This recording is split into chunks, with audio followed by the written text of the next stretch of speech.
Coba siapa di antara kalian yang kalau dipoto suka ngacungin jari kayak gini?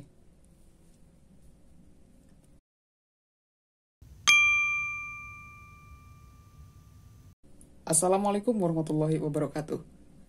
Konjungsi PS disjungsi. Disjungsi suka disimbolkan dengan ini, dan konjungsi kebalikannya. Disjungsi dengan lambang ini identik dengan kata atau. Konjungsi dengan lambang ini identik dengan kata dan.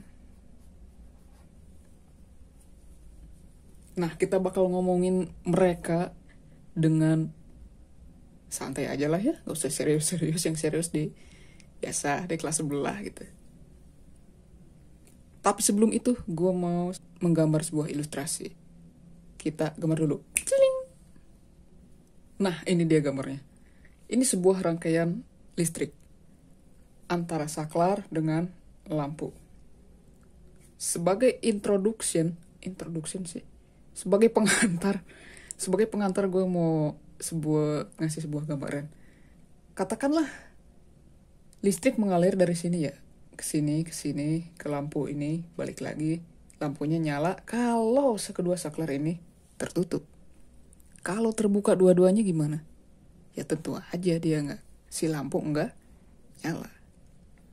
Nah, kondisi si saklar ini terbuka, si saklar keduanya tertutup atau terbuka, dan kondisi lampu yang diakibatkan oleh perbedaan kondisi kedua saklar inilah yang menjadi objek dari logika dalam matematika. Misalnya saklar pertama gua kasih lambang P dan yang kedua adalah Q. Sedangkan hasil dari kombinasi kedua kondisi ini disebut P dan Q. Anggaplah begitu. Sehingga akan muncul tabel seperti berikut. Oh ya, tadi dari awal gue ngasih kondisi saklar terbuka dan tertutup. Andai kata kita buat perjanjian bahwa saklar terbuka dilambangkan dengan S dan saklar tertutup dilambangkan dengan B,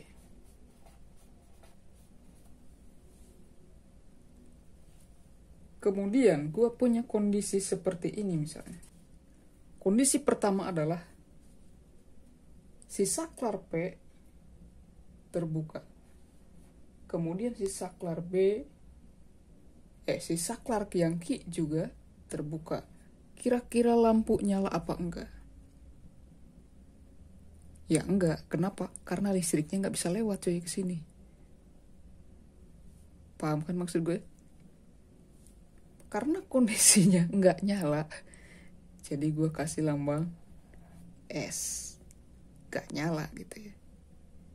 Nah, coba kalau kondisi kedua, ininya gue tutup B. Tertutup ya, sesuai perjanjian. Tapi saklar Q-nya alias saklar keduanya masih terbuka. Lampunya nyala apa enggak? Enggak nyala. Kenapa? Karena listrik bisa nyampe sini, ciki nyampe sini. Mau ke sini nggak bisa karena ini terbuka. Nah, bagaimana kalau ada kondisi ketiga? Misalnya di sini terbuka dan di sini tertutup.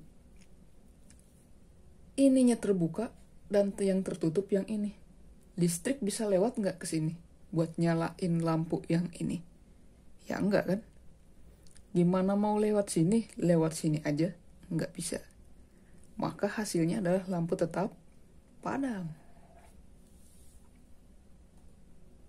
Nah, ada kondisi terakhir.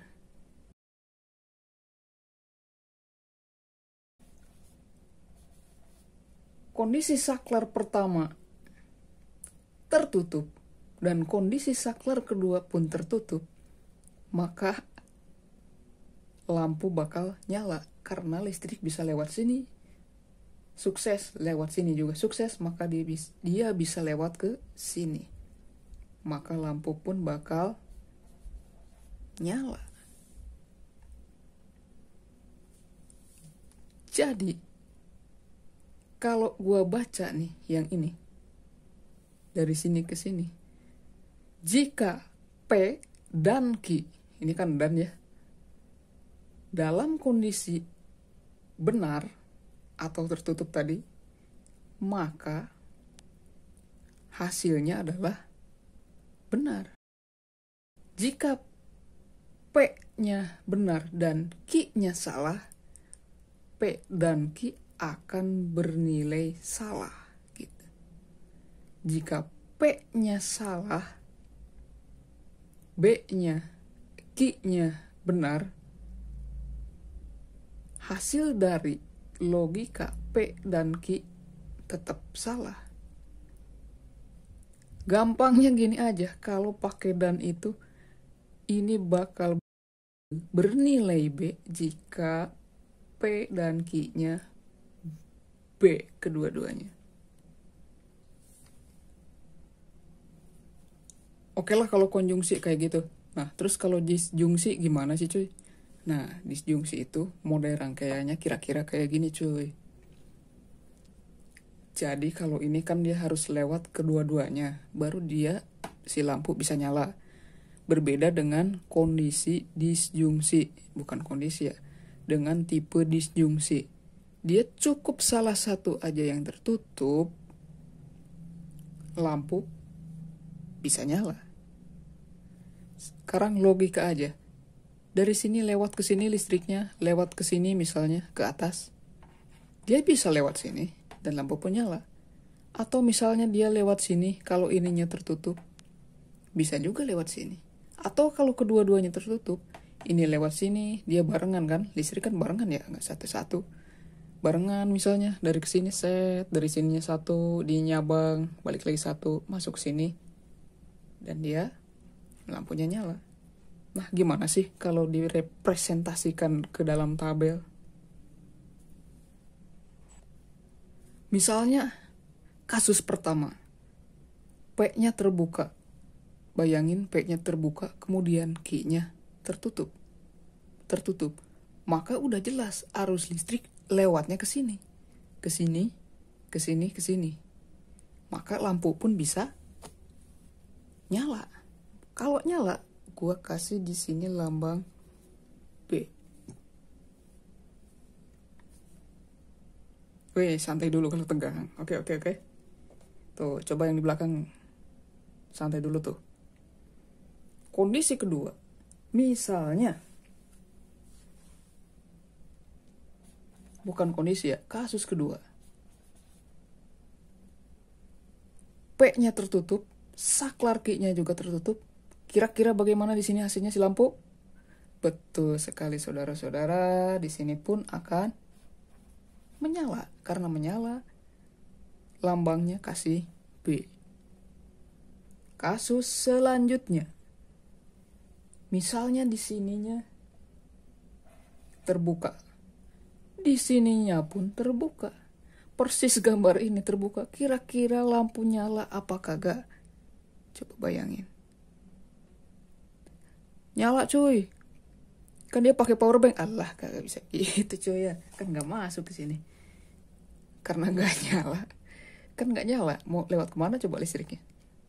Buat nyalain lampu kan. Maka kondisinya dia nggak nyala. Kasus terakhir nih cuy. Kalau ternyata di sini P-nya tertutup, tapi Q-nya terbuka, lampu nyala kagak? Bayangin, dia ke sini, lewatnya sini, kan P-nya tertutup, Q-nya terbuka, dia nggak bisa lewat sini dong. Dia ke sini, set, waduh tertutup coy, baliklah, sinilah, ibarat kata gitu lah ya. Sini, nah sini, balik, maka dia kondisinya nyala lampu. Nah, kira-kira begitu cuy, analogi buat memudahkan kita untuk mengingat atau menyerap apa sih itu konjungsi, apa itu disjungsi. Ini sekedar intuisi, bukan definisi yang presisi. Ingat, mereka memiliki definisi presisi tertentu, tapi yang pengen gue tekanin di sini adalah intuisi. Buat mempermudah mengingat, perhatikan, konjungsi itu hanya punya satu B, kalau P dan Q-nya keduanya B. Sedangkan pada disjungsi akan bernilai S jika kedua P dan Q proposisi P dan Q bernilai S. Nah, sekarang gue udah ngeluarin istilah proposisi. Apa coba tuh? Cari dulu lah ya, searching biar seru gitu. Jadi inilah perbedaan antara konjungsi dan disjungsi secara intuisi. Mudah-mudahan ini bisa memberikan sedikit pencerahan lah ya buat kalian lah, bukan buat lo doang. Kalian siapa aja. Dan semoga bermanfaat. Wassalamualaikum warahmatullahi wabarakatuh. See you next time. Bye.